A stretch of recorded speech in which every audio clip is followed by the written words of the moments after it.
Now, to anyone who knows me, the idea that I am making a video about how to be organised, I am not organised. I am the mum that is running up to the playground 5 minutes late for school, shoving a kid in front of it with no makeup on. That's me. But all that is going to change. And with that in mind, I have rounded up 10 of the best tips to become a more organised mum. Tip number 1 is to have a year to view calendar. I had one of these last year and it was amazing because you can see the whole year. Nothing can sneak up on you. It's not like, oh, we're totally on top with February, but what, the March has come, what's going on in March? None of that. And if you mount it on a cork board somewhere in your kitchen, you've got space to put all the flyers and party invitations and potty training charts and whatever else you want to put up there. It's all there, you pass it every day. You are going to be so on top of it this year. A place for everything and everything in its place, most of the time. The hours of my life I have spent looking for shoes, keys, hats, a single glove. Create a dedicated space for all of those everyday things and get yourself and your kids into the habit of using those spaces, and you will never be searching for lost gloves again. Technology is your friend. Use your phone calendar to set repeat reminders for weekly activities. Just because something happens on the same day, at the same time, every single week, does not mean you're necessarily going to remember it. School dinner money on a Monday, football on a Thursday, rugby on a Sunday. Why do I forget these things? I mean, it's not hard to remember, and yet somehow on a Monday morning, we're halfway out the door and I suddenly go, dinner money! And I'm like raiding my son's money box for it. Shh, don't tell him I said that. So set yourself a reminder and you are covered. Oh, I love a lazy Sunday, nothing to do on a Sunday. What's that phone? Rugby in 2 minutes? Not a problem, for I am an organised mum and I have all the stuff that the kids will need for their activities lined up in individual bags ready to go at a moment's notice. Kit, water bottles, goggles, it's all in there, it's all ready to go. Once they're used, straight in the wash, straight back in the bag, ready for next time. As all these little things pop into your head, write them down somewhere in a notebook, on the notes app on your phone, wherever, and then schedule a time every week where you are going to do all those calls, all those little tasks in one hit and get them out of the way. Might be nap time on a Tuesday afternoon. My 2-year-old doesn't actually take naps anymore, so for nap time, read iPad time. And then once the calls are made and those appointments are made, get them up on your lovely shiny wall calendar.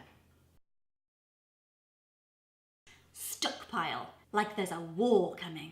A war of birthday parties and school craft projects. Keep a selection of birthday cards and wrapping paper at all times because there will be a children's party that you've forgotten about and you may have to re-gift something that you've already got. Shh, I never said that. And I know a card that hasn't been specially chosen for that particular person lacks a little bit of a personal touch, but you know what?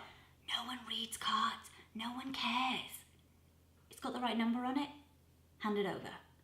Same applies for craft projects. When you find that scrumpled up letter in the bottom of your child's school bag that says a craft project is due in the next day and you haven't done it, if you have a pile of coloured paper, coloured card, PVA glue, a bit of glitter, you are going to be sorted for any craft-based emergencies that come your way.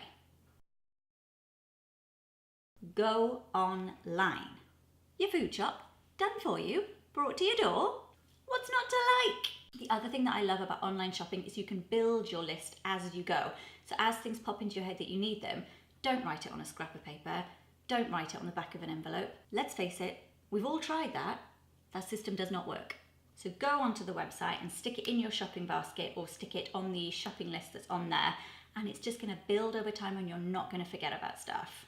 If you're budget savvy, there are websites, I think one of them is called My Supermarket, where you build your basket on there and it will then show you which supermarket will give you the best deal for the selection that you've made. I haven't used it myself, I'm just telling you it exists. Alternatively, just use that online list that you've made next time you go to Aldi.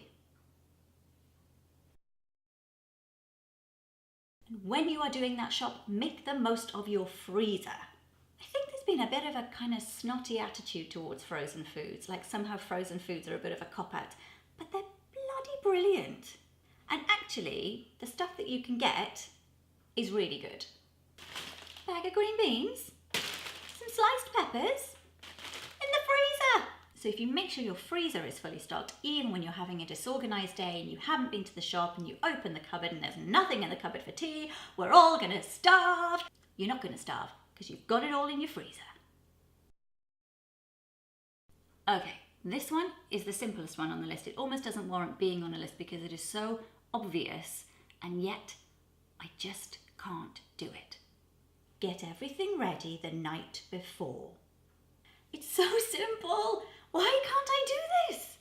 The mornings where I've done this, where the night before I have laid out all the uniform, everything is ironed, the packed lunch is in the fridge, it's all made and ready and done for me, the coats are ready, the shoes are ready, we get up and we have this blissful, calm morning and we float out the door. That happens like once a fortnight. And the other mornings are like this. Lunch! Clothes! Ah! Get everything ready the night before. Why don't I do this? I don't know why I don't do this. I'm an idiot. And my last tip is to be realistic about how long things actually take. I tend to go, right, we just have to get our shoes on and we're out the door. We're doing really well for time, forgetting that getting your shoes on takes my children about 10 minutes. And you follow that with 5 to 10 minutes of arguing about who's going to get in the car first. And then I go to the car and it's a frosty morning and the windscreen is frozen and now I have to defrost it and now we're late. So pay attention one morning, maybe time it, see how long things actually take you to do.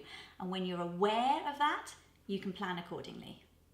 So those are my top 10 tips to becoming a super organised super mum. Probably. Hope you enjoyed. If you did, press like and please subscribe to see more. I'll see you soon. Bye.